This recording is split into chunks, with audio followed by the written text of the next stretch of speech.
পৃথিবী হঠাৎ করে যখন এক দেবীর অভিশাপে ধ্বংস হয়ে যেতে থাকে তখন এই সাহসী মেয়েটি পৃথিবী বাঁচানোর অভিযানে নেমে পড়ে। বন্ধুরা, আজ আমি তোমাদের জন্য নিয়ে এলাম অনেক অনেক সুন্দর একটি অ্যানিমেশন মুভি যার নাম মোয়ানা।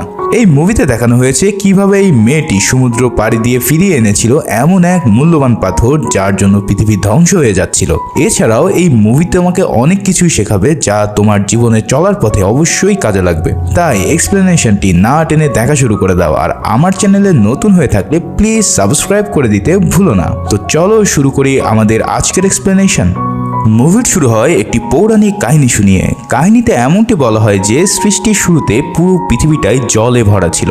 তখন পৃথিবীতে সমুদ্র ছাড়া আর কিছুই ছিল না। তখনই দেবী টিফিটির আবির্ভাব হয়, যার হার্ট ছিল সবচেয়ে শক্তিশালী। টিফিটির এই হার্ট দিয়ে যে কোনো প্রাণী তৈরি করা যেত এবং টিফিটি এটা দিয়ে পৃথিবীর সকল প্রাণী জন্ম দেয়। কিন্তু টিফিটি যাদের জন্ম দিয়েছিল তারাই লোভে পড়ে দেবীর হার্টটির অধিকারী হতে চেয়েছিল। এরই মধ্যে এমনই একজন ছিল মাউই, যে কিনা সত্যি সত্যি টিফিটির হার্টটি চুরি করে নেয়। মাউই ছিল একজন ডেমিগড, অর্থাৎ অর্ধেক মানুষ এবং অর্ধেক দেবতা।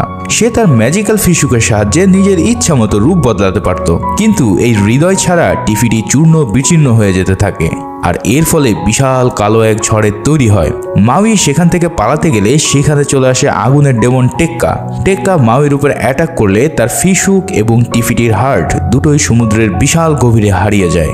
এরপর মুভির সিন চেঞ্জ হয় এবং আমরা দেখতে পাই এক বৃদ্ধাকে, যে এই টিফিটির গল্পগুলো একদল বাচ্চাকে শোনাচ্ছিল। সে বলে এই অন্ধকার পুরো পৃথিবীতে ছড়িয়ে পড়বে এবং এও বিশ্বাস করে তাদের মধ্যে কেউ একজন মাউইকে খুঁজে বের করবে এবং টিফিটির হৃদয়টি পুনরুদ্ধার করবে। বৃদ্ধার কথা শুনে সেখানে উপস্থিত সকল বাচ্চা কাচ্চারা ভয়ে কান্না করে দিলেও ছোট্ট মোয়ানা অবাক চোখে তার দাদির সব কথাগুলো মনোযোগ দিয়ে শুনতে থাকে।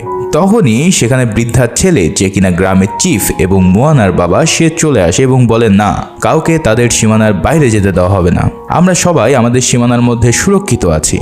এই কথা থেকে বোঝা যায় চিফ চায় না তাদের মধ্যে কেউই কোনো ভয়ঙ্কর বিপদে জড়াক। কিন্তু মোয়ানা সুযোগ বুঝেই তার বাবার কোল থেকে নেমে সমুদ্রের পাড়ে চলে আসে। পাড়ে একটি শঙ্খ পড়ে থাকতে দেখে সে সেটা তুলতেই যাবে, তখনই পিছনে ফিরে তাকিয়ে দেখে ছোট্ট একটি কচ্ছপ সমুদ্রে নামতে যাচ্ছে, কিন্তু কিছু পাখির ভয়ে সেদিকে আর যেতে পারছে না। তখন মোয়ানা কচ্ছপটিকে তুলে সমুদ্রে ছেড়ে দিলে জলের ভিতর থেকে আবারও সেই শঙ্খটি উঠে আসে। মোয়ানা শঙ্খটি তুললে সেখানে জলের ভিতরে আরও একটি শঙ্খ তার কাছে উঠে আসে। এভাবে বেশ কয়েকটি শঙ্খ তোলার পর সমুদ্রের সাথে মোয়ানার বেশ ভালো বন্ধুত্ব হয়ে যায়। সেখানে তখন জলের ভিতর থেকে মোয়ানার টিফিটির হৃদয়টি খুঁজে পায়, কিন্তু তখন মোয়ানার বাবা চলে আসলে সমুদ্র তাড়াতাড়ি মোয়াকে পাড়ে এনে দেয়। মোয়ানা তার বাবার সাথে চলে যায়, আর সেই মহামূল্যবান পাথরটি সমুদ্রের পাড়েই পড়ে থাকে। এরপর আমরা দেখি গ্রামের মানুষরা কিভাবে তাদের জীবনযাপন করে এবং